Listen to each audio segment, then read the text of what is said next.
indicação na estrutura dos conceitos que há uma permanente substituição de uma dúvida por outra, e assim se há de reconhecer que inexistem certezas, salvo aquelas que estão no campo dos valores éticos, porque estes, sim, são revestidos da certeza do ser do homem, na projeção de sua natureza, pouco relevando que sejamos materialistas ou crentes. Por outro lado, é indiscutível que, a partir da descoberta do código genético, a pesquisa científica alcançou resultados significativos. O avanço da ciência nesse campo traduz a expectativa de aumentar o nível de invasão científica no mistério da vida. E a discussão que pode alcançar tanto representa esperança quanto preocupação. Esperança, porquanto as pessoas humanas buscam expandir o seu tempo de vida com a cura das doenças e a redução do sofrimento, que são, sem dúvida, mananciais de felicidade. Claro que tantas doenças ainda permanecem, embora muitas pesquisas há muitos anos estejam em andamento sem nenhuma solução, a partir de um simples resfriado, através do tempo, até mesmo o flagelo da AIDS. Isso está a revelar que a morte é uma certeza da vida, e a ciência, por mais valiosa que seja, não é o absoluto para afastá-la. Preocupação, porque é necessário estabelecer padrões éticos, os únicos fortes o bastante para impedir riscos severos que toda a humanidade não deseja mais correr. A manipulação genética e a produção da raça pura no fantasma da geração artificial da vida são perigosas sombras para o existir do homem. Esperança e preocupação, porém, na minha avaliação, andam juntas e devem renascer para a promoção do homem todo e de todos os homens, sob a regência de valores éticos que não se confundem com a fé, ato de vontade que cada qual, nas sociedades democráticas, deve professar com alegria e convicção. Parece-me necessário, para enfrentar a questão da constitucionalidade do artigo 5º da Lei 11.105 de 2005, adotar uma posição clara sobre o início da vida, sem o que será impossível definir a proteção constitucional que se invoca. A ideia de metamorfose, lembrada pelo culto ministro Carlos Brito, pelo menos na minha compreensão, não pode ser colocada em paralelo com o conceito de potencialidade, ao menos, repito, na minha leitura de Aristóteles. O que contribui para causar dificuldade quanto a este termo é que o estagirita costuma utilizar muitos exemplos que acabam sendo mal interpretados e usados até mesmo, em muitos casos, fora do seu contexto, fazendo com que a potência seja incorretamente tomada como uma possibilidade. Tenha-se presente, por exemplo, o comentário de Julián Marías, mostrando em Aristóteles a divisão do ser segundo a potência e o ato, ao dizer que um ente pode ser atualmente ou apenas uma possibilidade. Uma árvore pode ser uma árvore atual ou uma árvore em possibilidade, por exemplo, uma semente. A semente é uma árvore, mas em potência, como a criança é um homem ou o pequeno, grande. Mas é preciso ter em mente duas coisas. Uma, em primeiro lugar, não existe uma potência em abstrato. Uma potência é sempre uma potência para um ato. Isto é, a semente tem potência para ser carvalho, mas não para ser cavalo. Nem sequer pinheiro, por exemplo. Isso quer dizer, como afirma Aristóteles, que o ato é ontologicamente anterior à potência. Como a potência é a potência de um ato determinado, o ato já está presente na própria potencialidade. Além disso, o termo dinamis, também muito difícil de ser entendido no contexto da obra aristotélica, pode ser encontrado em uma dupla conotação. Uma como fonte de mudança de algo ou de si mesmo, um movimento. Outra, e esta sim, potencialidade, como um fator de atualização, um ato. Essa distinção, por exemplo, é muito bem fixada pela filosofia. José Ferrater Mora assinala que, como é típico do estagirista, acumulam-se os significados e os exemplos, ainda aí sem embargos. São várias as significações de potência. Sobretudo existem duas. Segundo uma, a potência é o poder que tem uma coisa de produzir uma mudança em outra coisa. Segundo outra, a potência é a potencialidade residente em uma coisa de passar a outro estado. Esta última significação, diz Ferrater Mora, é a que Aristóteles considera como a mais importante em sua metafísica. O texto de Anne Fagot-Largeau, mencionado também pelo belíssimo voto do eminente ministro Carlos Brito, na minha avaliação, revela essa dificuldade conceitual entre as duas conotações de potência. É que eu não tenho por compatível, na perspectiva aristotélica, a afirmação de que a atualização é promovida por outrem de fora. A atualização, na verdade, está no próprio ente, é ato próprio, independente. Isso quer dizer que o embrião, mesmo in vitro, não se reduz a algo que depende de uma interferência externa para a sua transformação, como a madeira ou o mármore, caso em que, de fato, nada obrigaria a essa atualização. O embrião não é um objeto de transformação, mas o sujeito de sua própria atualização. A fertilização in vitro não lhe retira a potência, mas apenas um meio em que, no atual estado da ciência, pode se atualizar. Penso, independentemente desses belíssimos comentários feitos pelos filósofos, que o próprio Aristóteles revelou o alcance dos dois sentidos, deixando clara essa diferença. A escolha adequada de um texto da metafísica de Aristóteles, onde os dois sentidos são abordados, permite uma fácil distinção entre uma e outra. Escreveu Aristóteles: é necessário, contudo, distinguir quando uma coisa particular existe em potência e quando não, uma vez que ela não existe a qualquer tempo e em todo tempo. Por exemplo, a Terra é potencialmente um homem? Não, exceto quando já se tornou sêmen. E talvez, nem mesmo nessa ocasião, tal como nem tudo pode ser curado pela medicina, ou até mesmo pelo acaso, havendo algum tipo definido de coisa que disso é capaz, sendo isso que é saudável em potência. A definição daquilo que, como um produto do pensamento, vem a existir em ato, a partir da potência existente, é que, quando foi desejado, se não houve o impedimento de qualquer influência externa, instaura-se. E a condição, no caso do paciente, isto é, na pessoa que está sendo curada, é que nela nada deve obstar o processo. Assim também uma casa existe em potência. Se nada na coisa que sofre a ação, isto é, na matéria, a impede de vir a ser uma casa.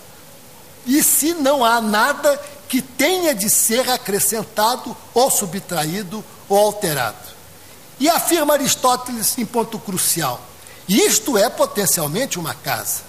E, analogamente, em todos os demais casos nos quais o princípio gerador é externo, e em todos os casos em que o princípio gerador está contido na própria casa, uma coisa é em potência uma outra, quando, se nada externo impede, tornar-se por si mesma outra. Por exemplo, diz Aristóteles, o sêmen não é ainda em potência um ser humano, pois necessita adicionalmente sofrer uma alteração em algum outro meio. Mas quando, devido ao seu próprio princípio gerador, chegou a reunir os atributos necessários, nesse estado é então um ser humano em potência, ao passo que no estado anterior necessitava de um outro princípio. Tal como a Terra não é ainda potencialmente uma estátua, porque precisa sofrer uma mudança antes de tornar-se bronze. Essa perspectiva aristotélica, por exemplo, contraria o fato de que o embrião, estando in vitro, posto que valioso por si mesmo, se assim permanecer, jamais será alguém. De fato, na minha concepção, Aristóteles tem serventia, sim. Serventia para afastar essa ideia de que o embrião congelado não será alguém fora da recepção uterina.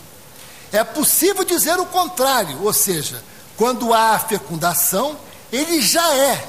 E se há interrupção do que é, aí sim ele não será.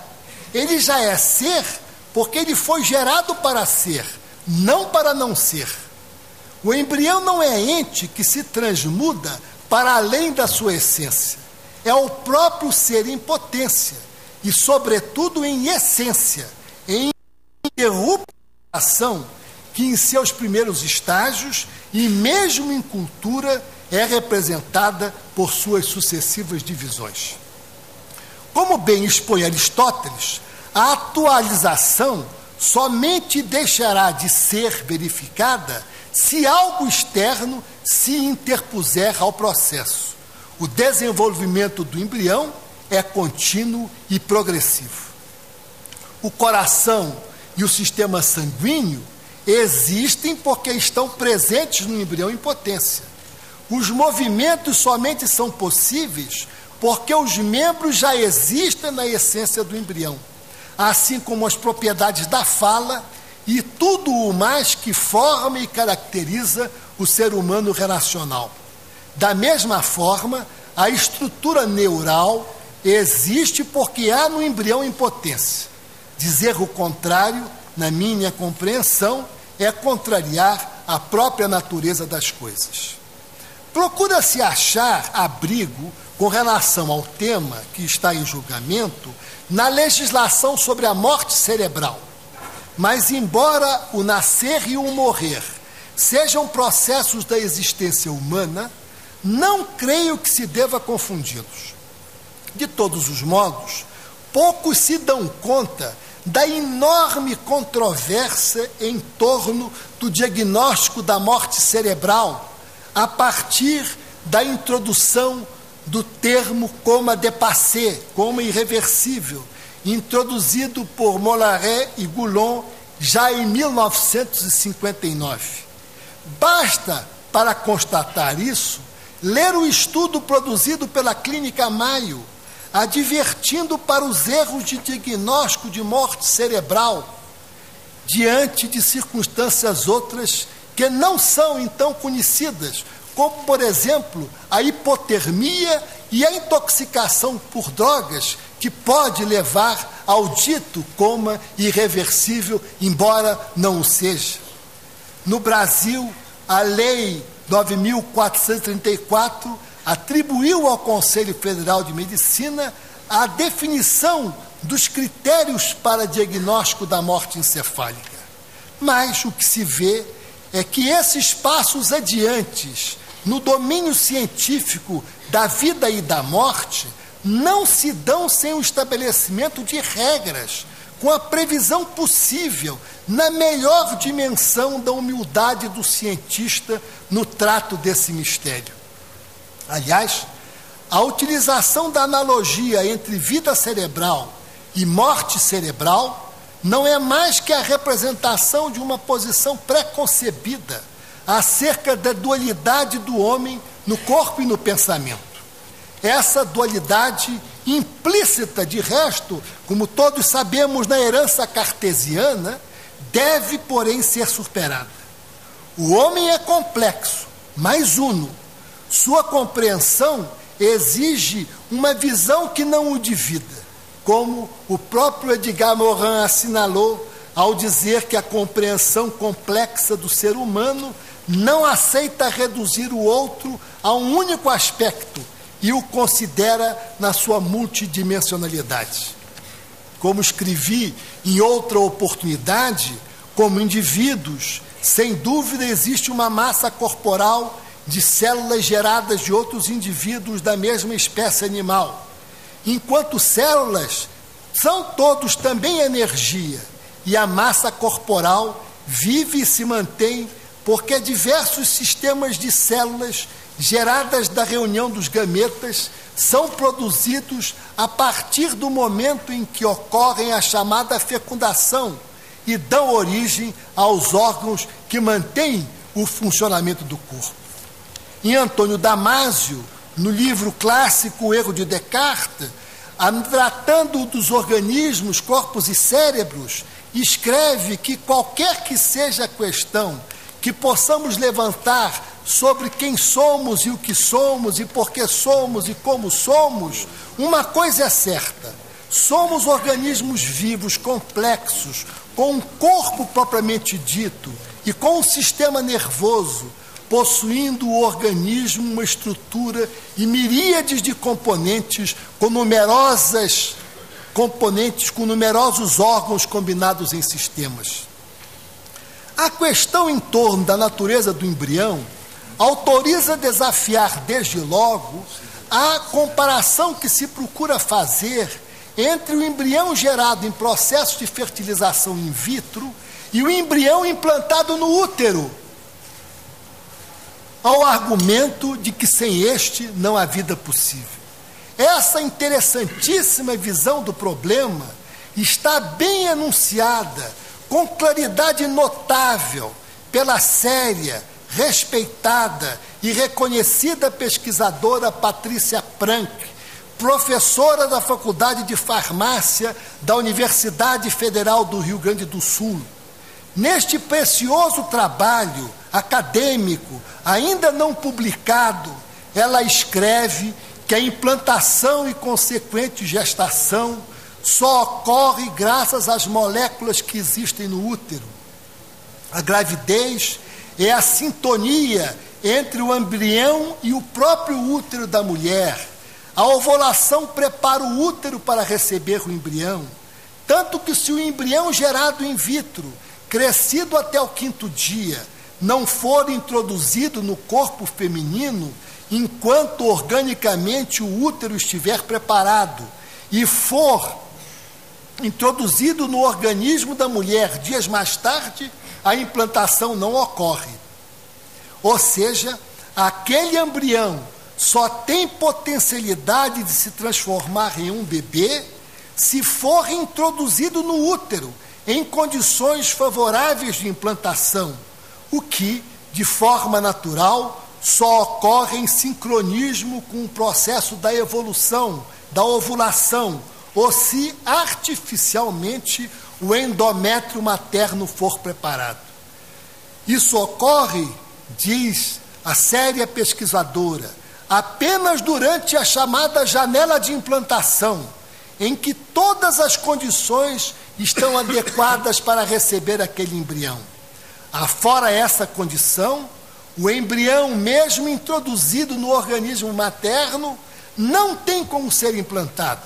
Então não basta apenas colocar o embrião no organismo materno. Ele tem que estar lá no momento em que o útero está preparado para recebê-lo. E isso ocorre quando o seu endométrio está secretando uma série de fatores que poderão interagir com o embrião para ajudar na sua implantação e transformação. Novamente, diz Patrícia Prank, reforça-se a ideia de que sem as dezenas de moléculas envolvidas no processo, não há como um embrião ter a potencialidade de se tornar ser humano. Com essa minha homenagem, com o meu maior respeito e admiração pela professora Patrícia Prank, todavia, eu entendo que essa posição inovadora, pelo menos na minha compreensão, ainda mais nítida deixa a distinção conceitual entre potência e possibilidade, como antes procurei mostrar, entendo conceitos. Por quê? Porque a possibilidade traz